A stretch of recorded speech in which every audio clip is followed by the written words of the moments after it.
very much, Mr. Twigg. It's a pleasure to serve under your chairmanship in this important debate. And I'd like to congratulate the member for East Worthing and Shoreham, known not just for his work on Hong Kong, but also for his important work as chair of the all-party group on Tibet and highlighting the freedom of religion belief issues there. I must also reference my position as a founding member and ongoing patron of Hong Kong Watch, and pay tribute, as many others have today, to the important work of Benedict Rogers and the team. Mr. Twigg, as I've said each time that we've debated this subject in the House, the situation in Hong Kong is far removed from the liberties promised to the people of Hong Kong in the legally binding Sino-British Agreement on the return of Chinese sovereignty in 1997. Back then, China was emerging as a global economic power with dreams of a more hopeful century ahead, and the enshrined rights and liberties Hong Kong was to enjoy for a full 50 years were the bedrock on which the territory's success would be built upon. And understandably, many Hong Kongers understood the handing back of Hong Kong, that these vital freedoms they had under British rule would continue. A vibrant free press, the right of assembly and the promise of a more democratic electoral system were all in the minds of Hong Kongers as a safeguard from which they could continue living their lives much as they had before. But sadly, as members have said today, this is no longer the case, and it is very sobering to hear that Hong Kong has fallen, as has Myanmar, in the list of countries from Freedom House in relation to freedoms across the board. Now, let's dig into some of these.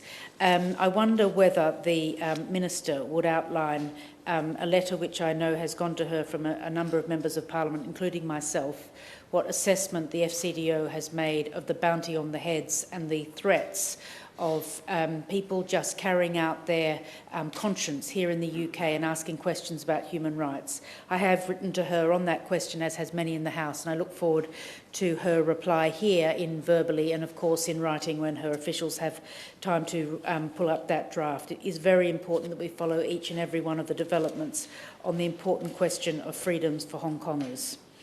Now, I wanted also to ask a question, Mr. Twigg, relating to the important work which the Foreign Office ought to be doing with the Home Office. We all were extremely concerned when we saw in the autumn of 2022 the attack on the member of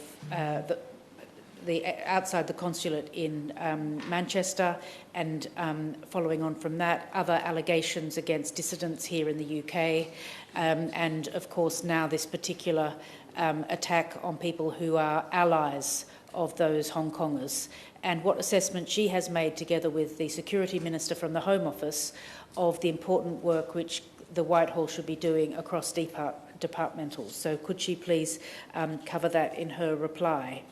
I also, Mr. Twigg, would like to ask about the BNO passport holders, and I thank her and her officials for the reply to my written question recently in relation to BNO passport holders being denied mandatory provident funds, effectively a pension, and I'm grateful for her confirming that this has been raised with Chinese and Hong Kong officials before, but has she raised it since May 2023?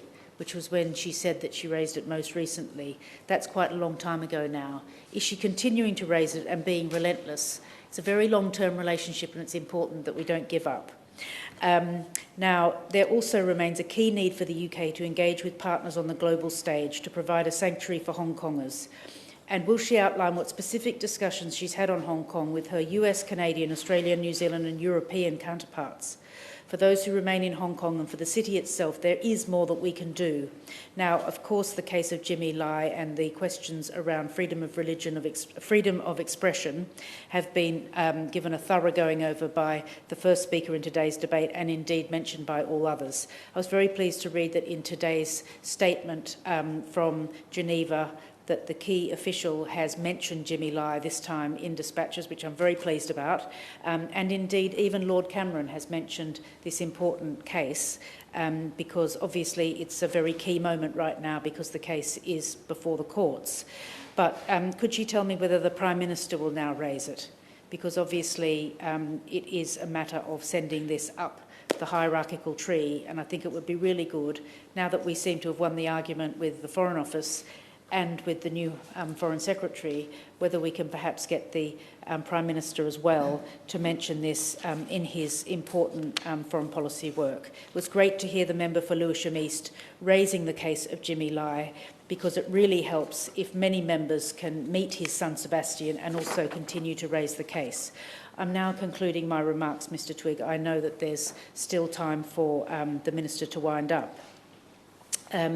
Could I also ask the Minister what views she has made of some of the points that were raised in the debate? What assessment has the Foreign Office made of restrictions on trade union membership, including the Teachers' Union? What assessment has the Foreign Office made of the particular impact on women and girls, noting that many of the political prisoners, and that is a frightening statistic which was read out in the debate, 17,000 political prisoners, how many of those are women, and what specific issues does she believe we need to be aware of in relation to those political prisoners? And finally, what is her assessment, even though it's still ongoing, I see, in Geneva right now, what is her assessment of the periodic review of human rights in relation to China? Does she believe that it's been a very good conversation at the UN today, and what are the actual actions which will come out of that periodic review? Thank you very much, Mr Twigg, and I look forward to the Minister's reply.